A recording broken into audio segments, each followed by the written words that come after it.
Okay, anatomy students, it is time for video 15. Video 15, muscles of the head, which seems like kind of a funny category, right? Muscles of the head. Because the head doesn't do a lot of, lifting and pushing and pulling and whatever. Anyway, but, so there's kind of two categories for these muscles of the head, excuse me, that we're going to cover here. One category is muscles of mastication, so we'll look at those separately. Those are temporalis, masseter, the lateral pterygoid, and the medial pterygoid. And then the rest are muscles of facial expression. And so the muscles of facial expression, oftentimes they're not going from one bone to another. They're attaching to a bone and they attach to the skin, and in some cases, and so they just move the skin or parts of the skin to create different facial expressions. And those I'm not too, I want you to be able to label those, but I'm not super worried about you being able to tell me exactly where they attach and everything. So we'll talk about that as we go through. But first of all, we are going to get into the muscles of mastication first. So, without further ado, let's look at this head. All right, so first of all, the first muscle we're going to look at is the lateral pterygoid. Okay, so here's our skull. Pterygoid, lateral pterygoid, so you know what lateral means. Pterygoid means wing-like. The lateral pterygoid is right in there. So the lateral pterygoid muscle, let's fade some stuff so we can see it a little. Doesn't that look like candy corn? Does it make you think of Halloween? Okay, so there are two bellies to the lateral pterygoid, as you can see, but we're not going to worry too much about the bellies, about knowing the attachments separately. Let's take a look at where this muscle attaches. So the lateral pterygoid muscle attaches to the sphenoid bone and attaches to the TMJ, so the joint itself, the temporal mandibular joint. So I will talk about that joint a little bit more in just a moment, but let's see if we can see these attachments. So you can kind of imagine, it's hard to see, but it's, you know what? I forgot about this feature. Let's look at this feature. This is a groovy cool feature of this app, that you can isolate a muscle and then you get nice views of it, and the origin and insertion and action are all written out there for you. But no, from one anatomy text to another, they're not going to list the origin and insertion and even the action exactly the same. There will be some variation, either in exact terminology or even in what they state the actions are or where it attaches. And that's okay. All right. Here is the lateral pterygoid muscle. So it attaches to the sphenoid bone. Okay, so specifically, it's the pterygoid plates of the sphenoid bone. Let's look under here. So see these pterygoid plates? Do you remember those guys? Can I bring the pen out? Yes, I can. This is a pterygoid plate. This is a pterygoid plate. Okay, so these guys are attaching to the lateral pterygoid plate. So that's their attachment on the sphenoid bone, and then they're going over to attach to the inner portion of the mandible, but it's way up high there at the glenohumeral, or at the one of them attaches at the joint and at the disc of the joint itself, and the other one attaches just like to the neck of the condyle. So the TMJ, we don't see it here. We don't see the entire joint here. But the TMJ is a very interesting joint that actually does have a disc in it. And so that the upper head that you see there is called the superior head of the lateral pterygoid muscle, actually attaches to the disc of the temporal mandibular joint.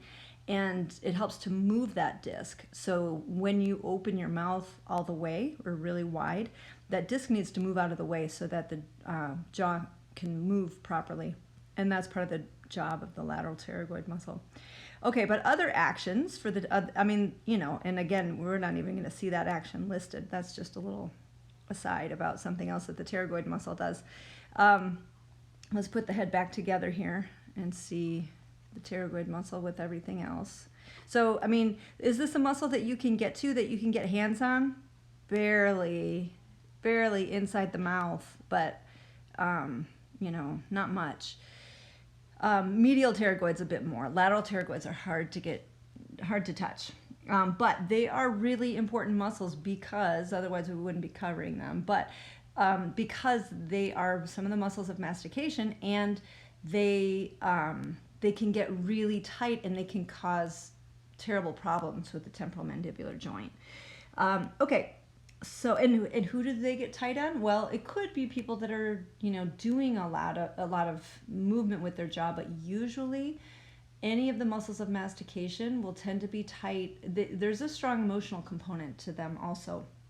So people who are restricting themselves from saying what they want to say or what they feel like needs to be said, they will have tension in any of their muscles of mastication.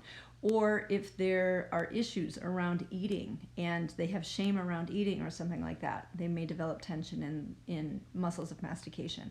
So oftentimes these muscles have a lot of charge to them. Okay, actions of lateral pterygoid. The lateral pterygoid muscle protracts the mandible. So if you can imagine the mandible being pulled forward, so see how it orients like this. The mandible can be pulled forward by the fibers of this muscle. So protraction of the mandible is one action of the lateral pterygoids. The other action is contralateral deviation, or we could just say deviation. But it is contralateral deviation, of course. So meaning that the right lateral pterygoid is, if it contracts and deviates the jaw will move to the left. So it's a contralateral deviation.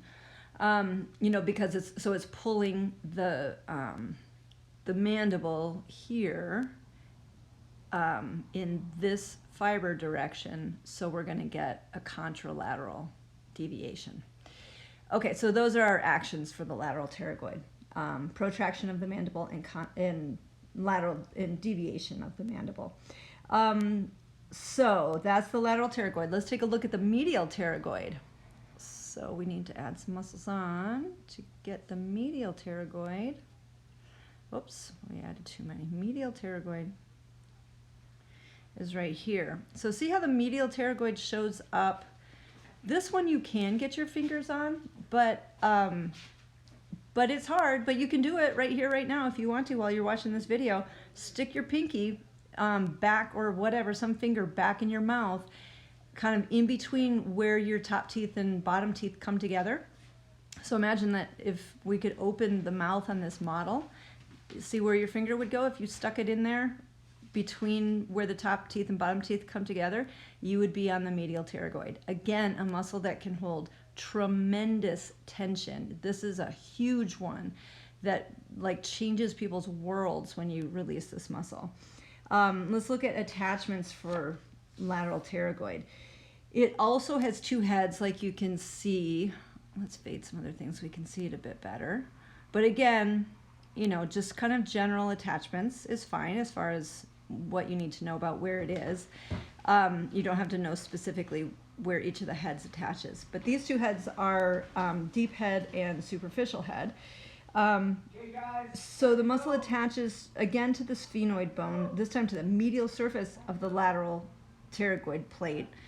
So same place on the lateral pterygoid plate, but on the medial surface of it is one of the heads.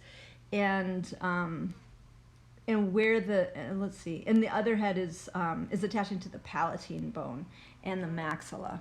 Okay, so the palatine bone and the maxilla, remember those guys are making up the hard palate. Okay, so it's kind of hard palate oriented and sphenoid oriented. And so then the medial pterygoid muscle then is going to go again to the inside of the mandible, but more to the angle of the mandible and not to the condyle. So let's isolate this and get a closer look at it. I think we can get a closer look like this. That's a pretty good view. See that attaching on the medial aspect of the lateral pterygoid plate and on the maxilla and palatine bone, and then it's coming down to the inner portion of the angle of the mandible. Can I fade other things in this mode? No, I cannot. Okay, so we'll go back to this mode.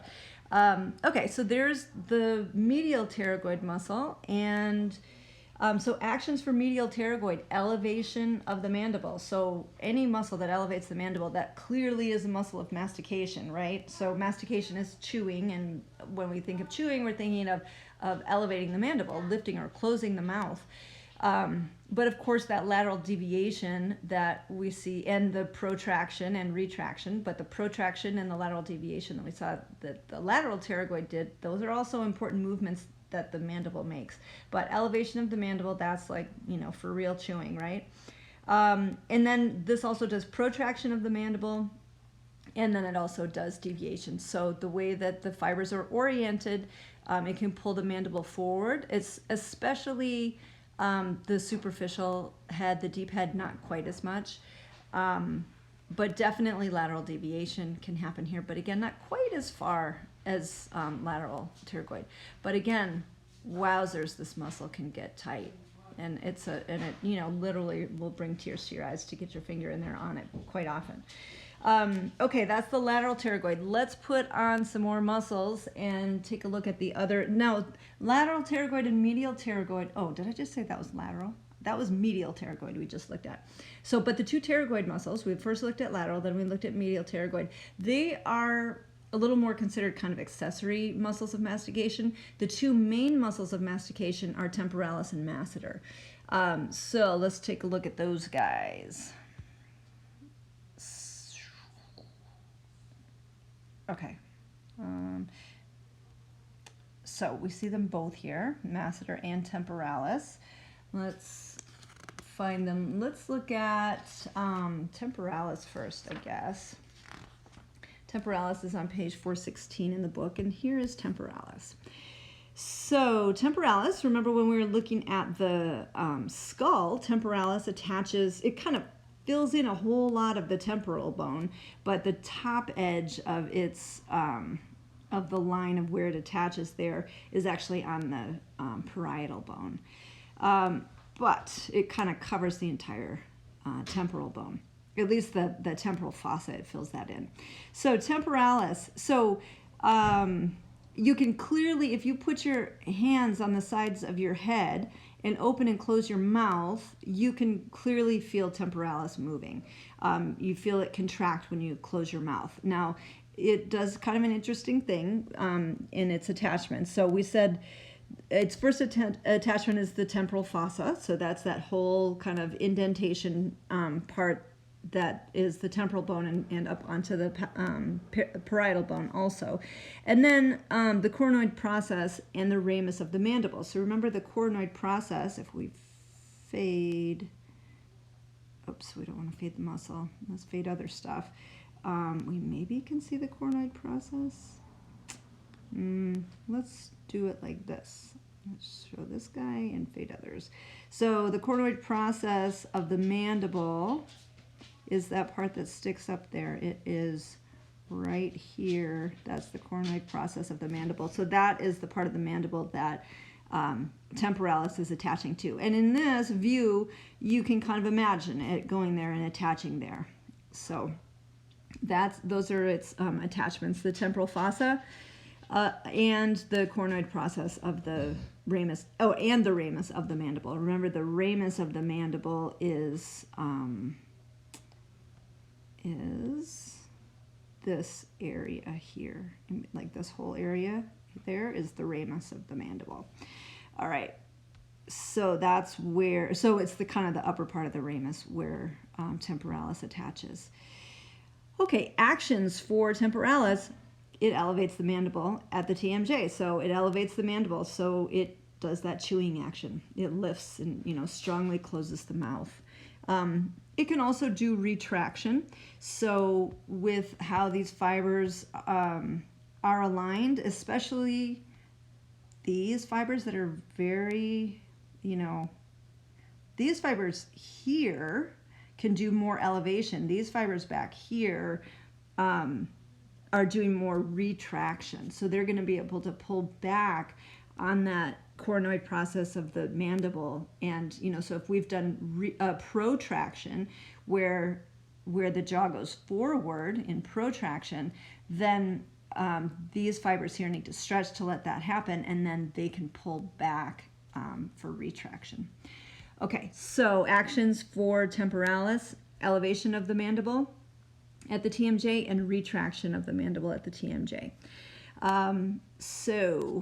TMJ is temporal mandibular joint. And like I said, I will talk about it a little bit more in just a minute. Let's look at our last muscle of mastication, which is the masseter. So temporalis and masseter kind of, in a lot of ways, kind of share the job of being the main muscle of mastication. The difference between them is temporalis is stronger at a moving elevation or movement of the mandible, whereas the masseter is stronger at like a clenching action. So like if you were to bite into some food and clench down hard on it, and then try so that you could rip that food off, that would be masseter. That's doing that very hard, like clench down and and sink your teeth in and bite onto something.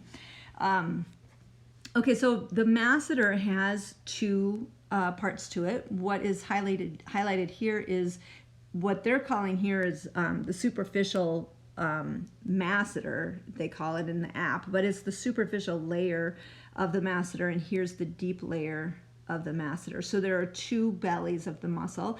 Again, you should be able to feel this muscle contract. And for this, you can open and close your mouth and you can feel it, but you also, all you really have to do, you don't even have to open your mouth. You can keep your mouth closed and just clench your jaw or clench your teeth tightly together, and you'll feel masseter pop up. So who do you think has tension in their masseters or tight masseter muscles? People who clench their teeth. And very often when people are clenching their teeth, they're doing it during their sleep at night, and they don't even know that they're doing it. So it's difficult for them to stop themselves from doing it. Okay, so let's see, attachments for masseter. The inferior margin of both the zygomatic bone and the zygomatic arch of the temporal bone. So basically, that means right along here. Okay, so the zygomatic bone is this one, and the zygomatic arch of the temporal bone is right there. And so that's where masseter is attaching. And the deep layer is more on the zygomatic arch, whereas the superficial layer is more on the zygoma. I guess that didn't help us see it any better. Anyway, it's here on the zygoma. Oops, sorry. Oh, we turned him. On the zygoma here, that bone right there. Okay, so those are the more superior attachments of masseter. The inferior attachments of masseter basically are the angle of the mandible, the angle, the ramus, the cornoid process of the mandible. So what that means is, so if we can imagine the cornoid process of the mandible in here, kind of like that, these muscles, wherever they're kind of overlapping that, they're going to be attaching there to the cornoid process, but also to the ramus of the mandible. So the ramus is all in through here. So they'll be attaching to the ramus, and you can see that the superficial layer also attaches down here. Oops, oh gosh darn it, I did it again. Attaches down here to the angle of the mandible. Let's see, stomach 6 is right here, right? Kind of in the, toward the angle of the mandible, but kind of in the high point of the belly of masseter. Okay, actions of masseter: elevation of the mandible at the TMJ. So the distinction, again, between masseter and temporalis is that masseter is more of a clenching muscle, temporalis is more of a moving muscle, although they both work whenever the mandible is elevating.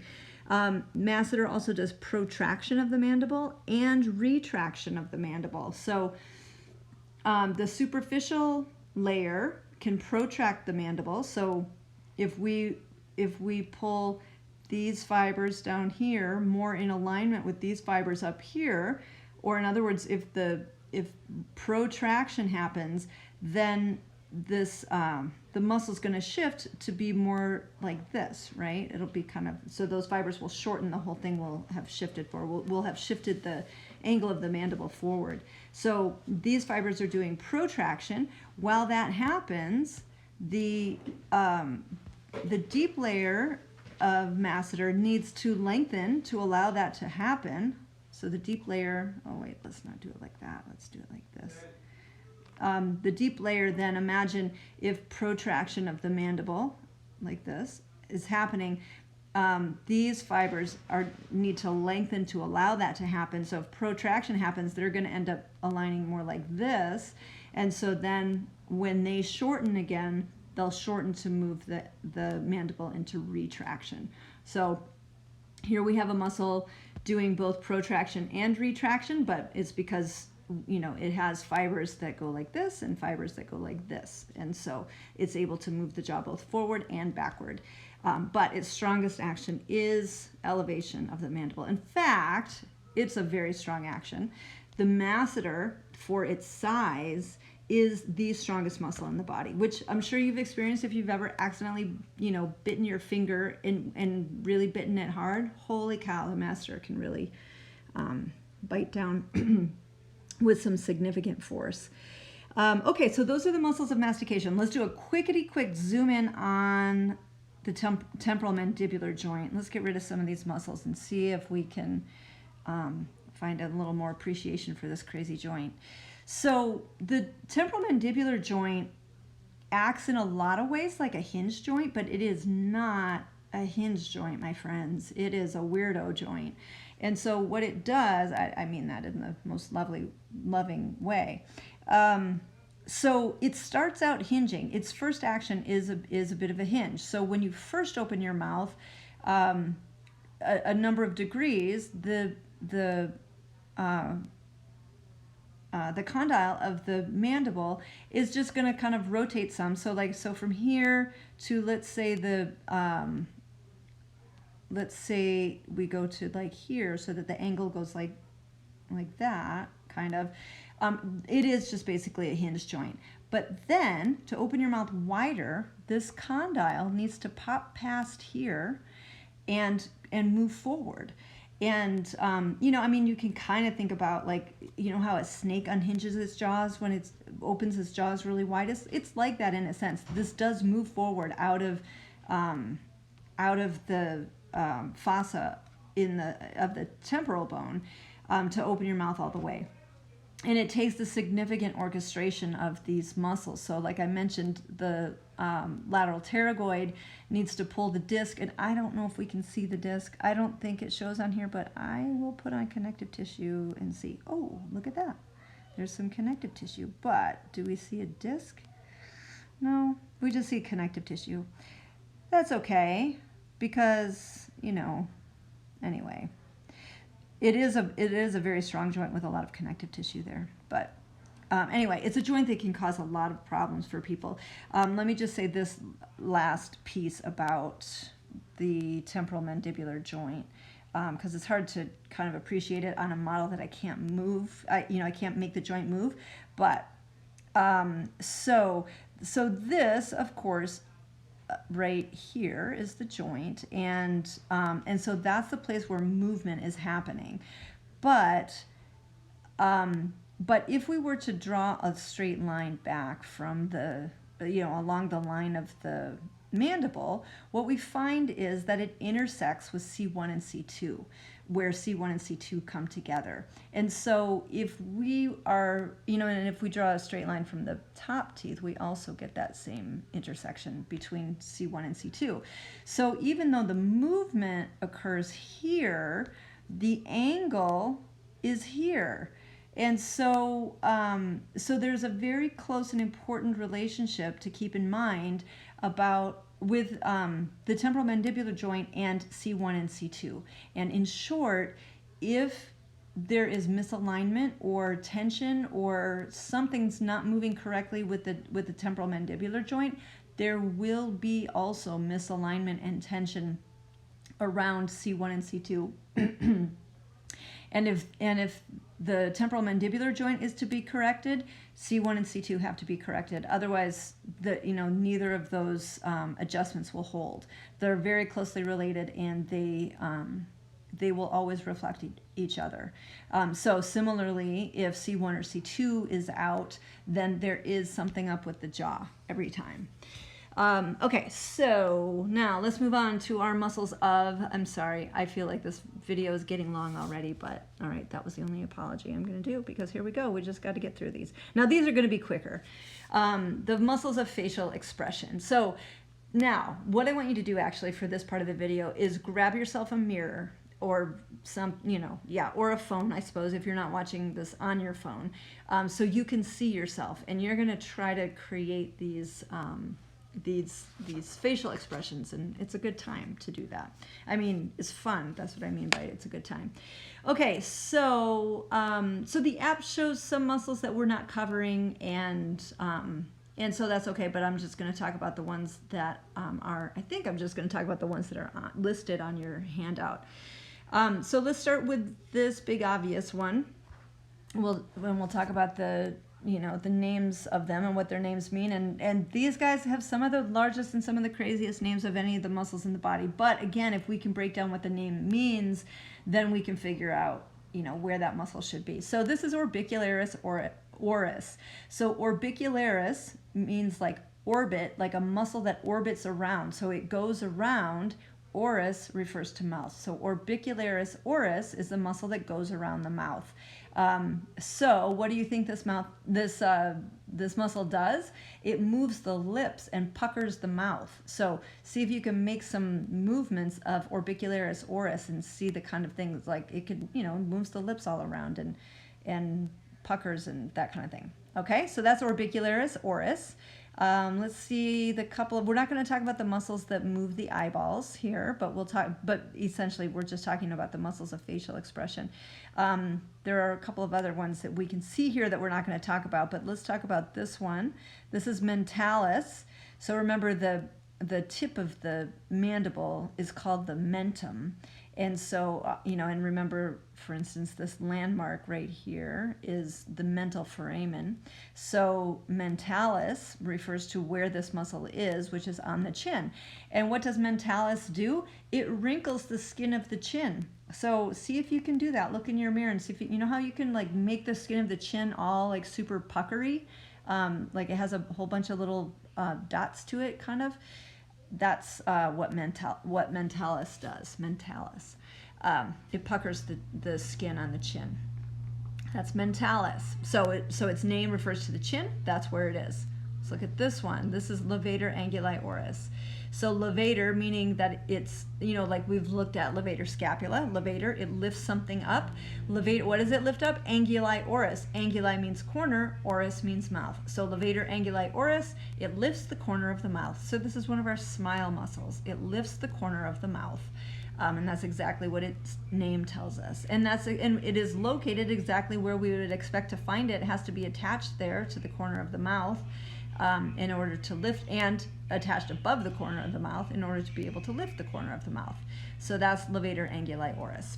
Okay, this other one that we see here, transverse nasalis, I think is not one that we're covering. But nasalis refers to nose, and so that's where that is. Okay, let's put on some more here. We have, all right, who showed up? Let's look at corrugator supercilii. Corrugator means it corrugates like corrugated cardboard, right? It's like wavy or wrinkly. So corrugator supercilii pulls the eyebrows in and down. Supercilii refers to the eyebrows. So cilii refers to hair, and super means it means above hair, meaning it's the hair above the eye. So that's the eyebrow. So corrugator supercilii pulls the eyebrows in and down. So it corrugates actually more the skin between the eyebrows. That's corrugator supercilii. All right, let's see. This is our deep belly of the masseter that showed up here on this next layer. And then we also see buccinator. or buccinator. I think it's buccinator. So buccinator, sorry, is the cheek. So this is the muscle that makes up the cheek. So this muscle is really developed in babies. If you ever see the inside of their mouth, their cheek almost bulges inside their tooth line if they had teeth, and they have these big, chunky cheeks on the outside too. Why? Because a baby's job is to suckle, and that's what this muscle helps us to do. So if you're ever at the dentist and you hear them talking about, oh, there's something on the buccal surface of the tooth. The buccal surface of the tooth is the cheek surface. So buccinator refers to cheek. So this is a muscle that allows you to suck. It also allows you to, like, say if you fill up your mouth with water, you can, so you're stretching the muscle if you're like allowing your cheeks to balloon out with water or whatever in your mouth, and then as you swallow it, the buccinator is going to squeeze that water and so that you can swallow it down your throat. Or if your throat is closed and your mouth is open, it will squeeze in so that you can spit it out. So that's buccinator. So that essentially makes up the cheek. There it is on that side. Buccinator. Okay. And then we have this guy up here that showed up on this layer. This is the frontal belly of occipitofrontalis. So occipitofrontalis, we know where the occipital bone is. That's way in the back of the head. So what are we doing with a muscle here that's called occipitofrontalis? Well, I'll tell you. Frontalis, though, makes sense, right? Because this muscle is on the frontal bone. So we have two bellies of this muscle. We have the belly that's on the frontal bone, and then we also have a belly of it, I think I have to make him a little smaller, on the occipital bone. So there's the occipital belly of occipitofrontalis. So these guys are connected. They essentially function as one muscle that has tendon between the two of them, and then the bellies of the muscle are on either end. So what's this tendon between the two of them? That is our epicranial aponeurosis. So epicranial meaning above the cranium or around the cranium, and aponeurosis is a broad flat tendon. I think we've seen a couple of aponeuroses already. We've seen the bicipital aponeurosis in the forearm, and we've seen the palmar aponeurosis in the hand. So here's the epicranial aponeurosis. So occipitofrontalis attaches to it, and so what can this muscle do? It moves the scalp. So depending on which end is pulling, we can pull the scalp forward and back with this muscle. Okay, so that's occipitofrontalis, and also the aponeurosis of the head, the epicranial aponeurosis. Let's put on more muscles and see what we find. Okay, we also put on eyeballs. So here is depressor supercilii, but I feel like that is not one on your list. I'm going to consult the list here, and I do not see depressor supercilii, so we're not going to worry about that guy. But some more muscles around the mouth have shown up, so let's take a look at these guys. So we have levator labii superioris, so another levator.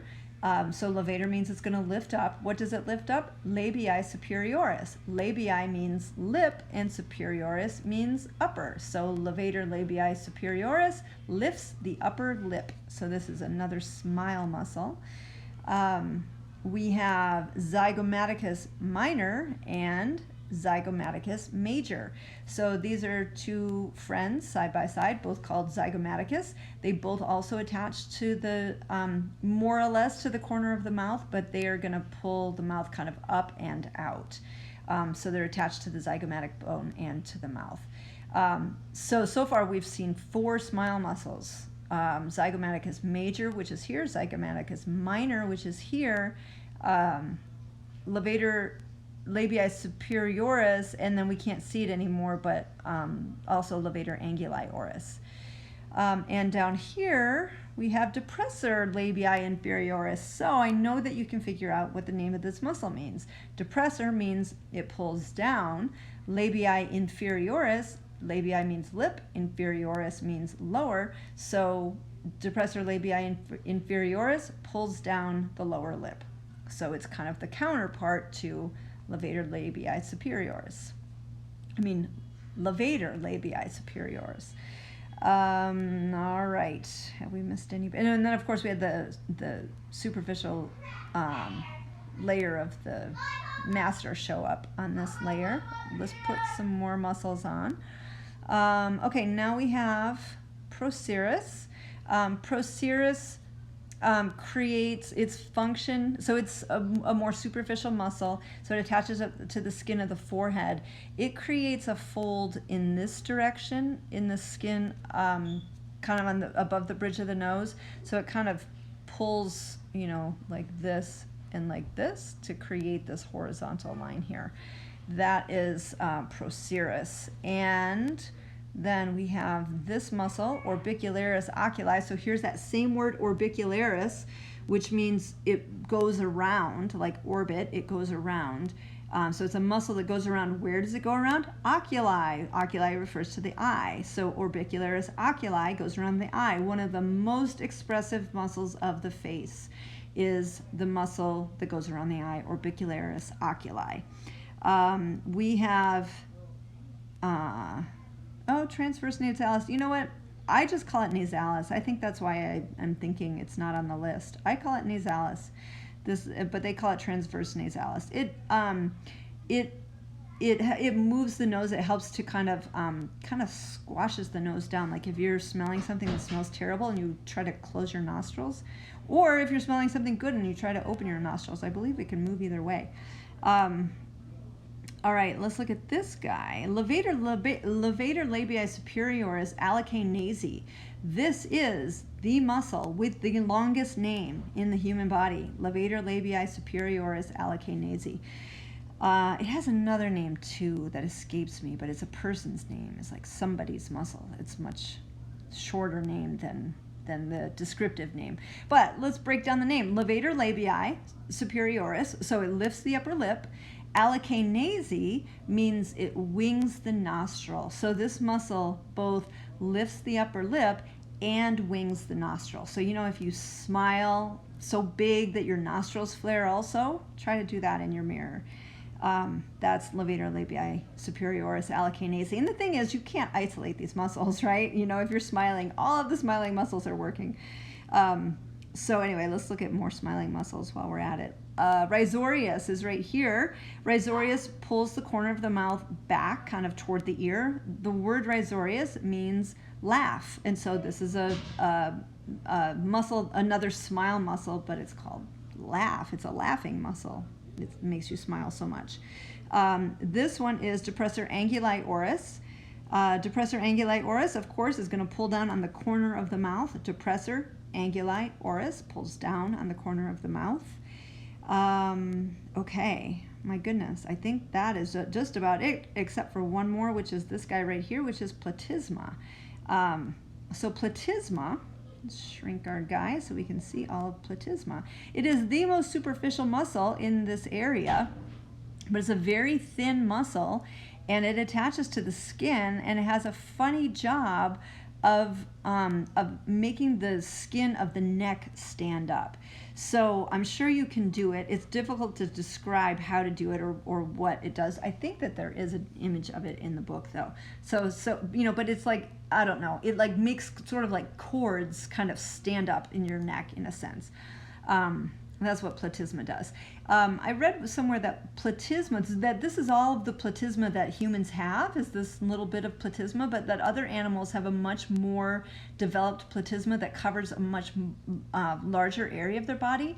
And it's a muscle that moves their skin. So like if you see horses out in the pasture and they have flies on their back and they just sort of like wrinkle the skin of their back to shoo the fly off their back, that's their platysma on their whole back that they're using to wrinkle their skin to just sort of get the fly off their back. So they have a much larger platysma than we do. We just have this little one that's a little more, you know, like you have, like, think of the Hulk. Oh, that's a great image for platysma. Like when the Hulk is really mad and he's making this like angry face, his platysma stands up and you can see those cords in his neck. So for us, platysma, like many of the other muscles of facial expression, it's about creating a very specific emotion, or evoking as a specific emotion even with facial expression.